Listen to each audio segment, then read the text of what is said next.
Hello everybody, welcome to my channel. Kamusta na kayo? Kamusta na kami? Ito, antok pa ako. Panggabi. Sa aking pag-check ng mga video ko sa aking cellphone, may na-scroll ako na nabidyohan ko sa langit. Ito ay bago pa dumating ang Hanukkah Day. Sasakay ako ng sasakyan nun kaya hindi ko na nakunan yung pinakalas. Ang pagtingin ko sa langit, talagang ang tingin ko is mga lumilipad. Mga lumilipad sila na wari para sa aking isipan na isang anghel. Yun ay nakita ko na po yung ganong sign nung nasa Imos ako, pero ang nasa unahan nila is malaking ibon na parang kalapati. Ito naman sa parting kanan sa unahan ay isang hindi na siya ibon, kundi isa siyang napakalaking angel na parang siya yung naglilid sa kanila. Nung dumating ako dito, nung nakita ko yung pangitain na yun sa Cavite, sa Philippines, pagdating ko dito sa Israel, digmaan yung aking inabutan. Makaraan ang 1 taon.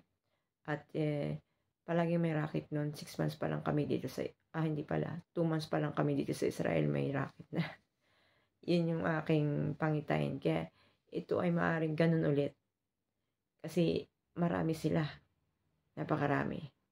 Panoorin nyo po ito. But anyway, shout out to Miss Justin Tenorio.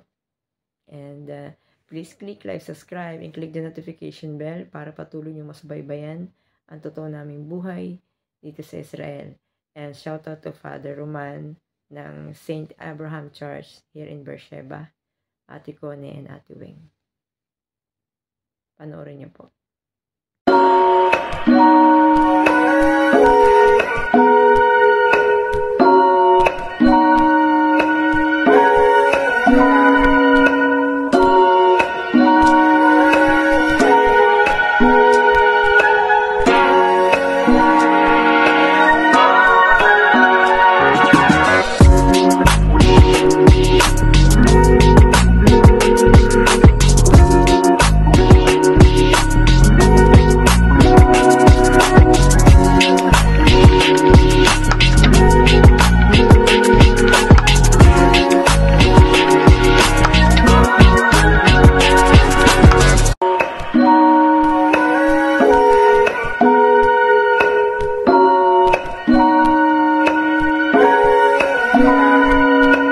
Ayan o.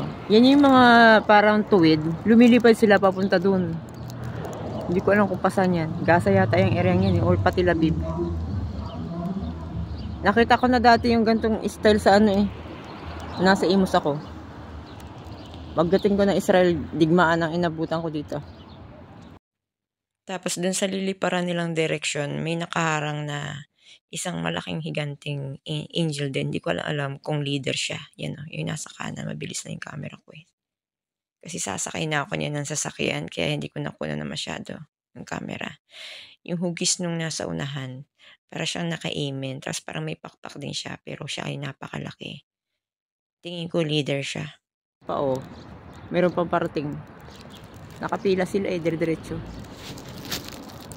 Yan o. Yung parang mahabang yan. Parang yung anghel. Yan, parang may ulo yan o. Ganyan ang hugis niya. Ito siguro, yung parang mga angel na yan is yan, mga kawal ng Israel yan. Silang lulusob. Ang dami. Ayan. Diba? Para silang mga angel.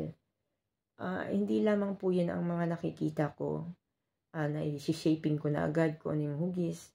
Tapos kapag yung parang yung pagkatingin ko sa ulap ay biglang parang tago sa puso.